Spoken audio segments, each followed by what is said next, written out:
Are you imposing your unfulfilled dreams on your children? We'll find out.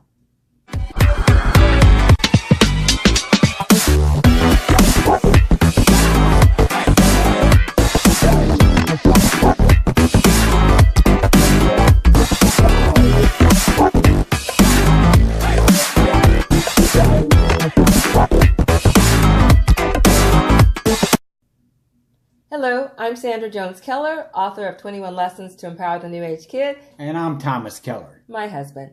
So today we are going to talk about something that came out of my passionate parenting for the New Age Kid. It was an intimate experience and discussion. Anyway, I was going through my notes, and I've done this before, but something new, a little nugget came through for me. So the question that I had for the group was, are there any dreams you have squashed in yourself because you thought they were unrealistic or were told they were stupid or frivolous?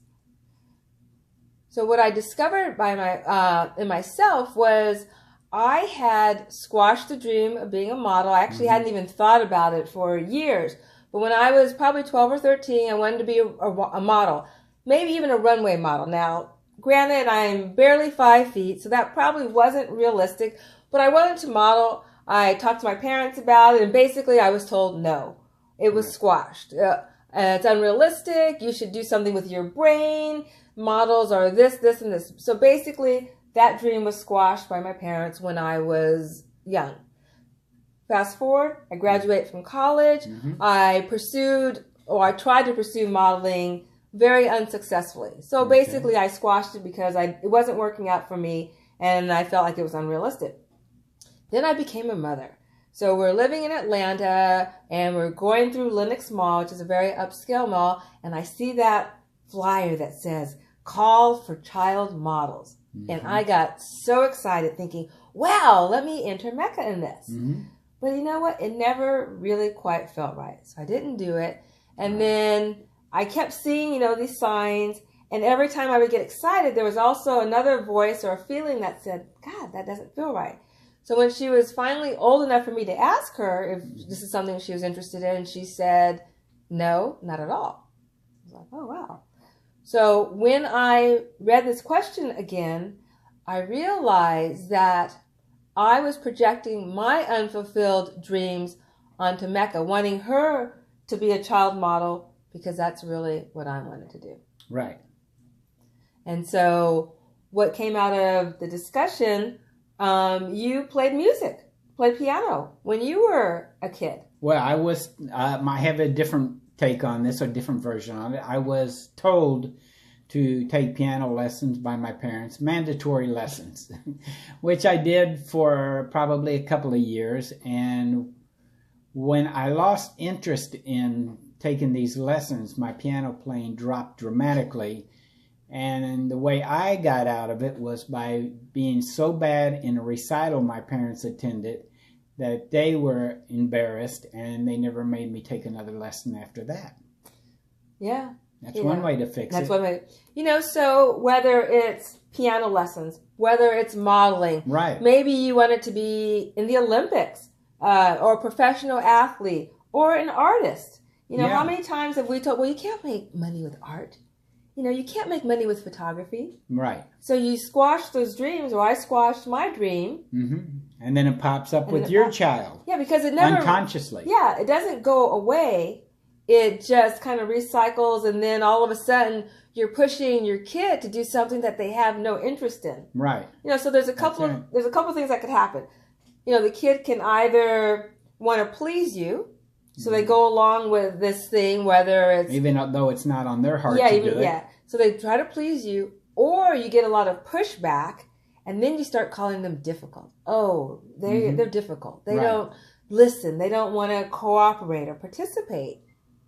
Because, we're pushing them to do something that's not on their heart's desire. Right. That's exactly right. So have you seen this play out in the other areas?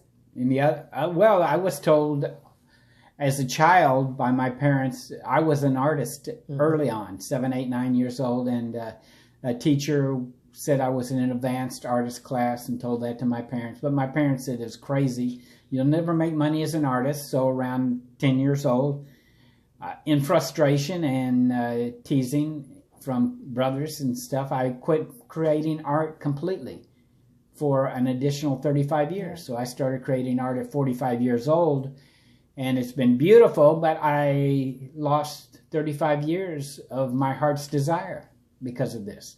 Yeah. And you didn't even know it. That's the thing, that you didn't even know you had squashed that in yourself, That's did right. you? That's exactly right. It had gone so far in and so far down. I had no clue. I liked going to art galleries, but I had no clue that I wanted to be an artist. And it wasn't until at 45 years old, sitting in my apartment in Venice Beach, that I just started a little sketch, and it just came like a river dam being broken. The flood of creativity came out. Yeah, so now Mecca, our daughter, likes to do art. Yeah.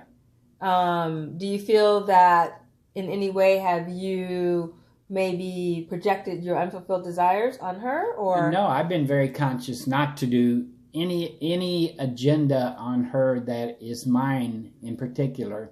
So I set up art tools for her in a space if she wanted to do it, but I've never guided or directed her or told her to do this or that. If she asks a question, then I'll help her with that. But otherwise, I try to keep as clean as possible. Her life is her life, and her heart's desires are unique to her. Yeah, absolutely. And they may have things in common with you and I, but I want to be very mindful not to lay my stuff on her. Yeah, and I think it's a slippery slope, or it can be a slippery slope. Like, I didn't even realize that I had squashed my desire. Exactly. And so for you parents, you're wondering, well, you're starting to think, maybe, have I done that? I think a good guiding post that I used was, it didn't feel right. Or here's a guiding post: your children hate whatever you're making them do regularly. Yeah. And you have like a list of reasons why they should do this, or why it's good for them, it's or whatever. It's good for the brain. It balances the brain. I've heard that about music and art, but that's true that other things do as well. Yeah.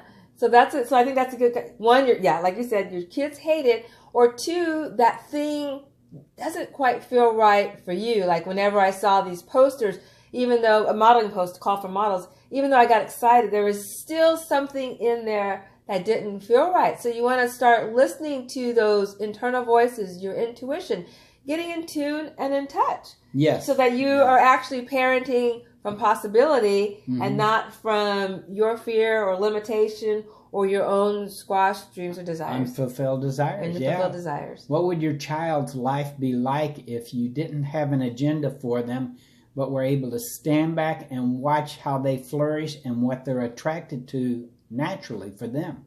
Yeah, sounds good.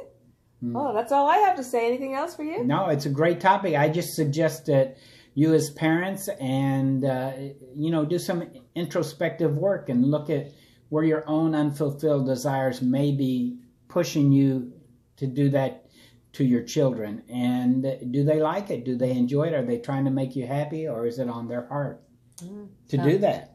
Yeah. It's important because everybody wants their children to flourish. Yeah, absolutely. Well, thank you. Yeah. And thank you for joining us. Check out my website, sandrajoneskeller.com. My book, 21 Lessons to Empower the New Age Kid, is available on Amazon. We've got more videos.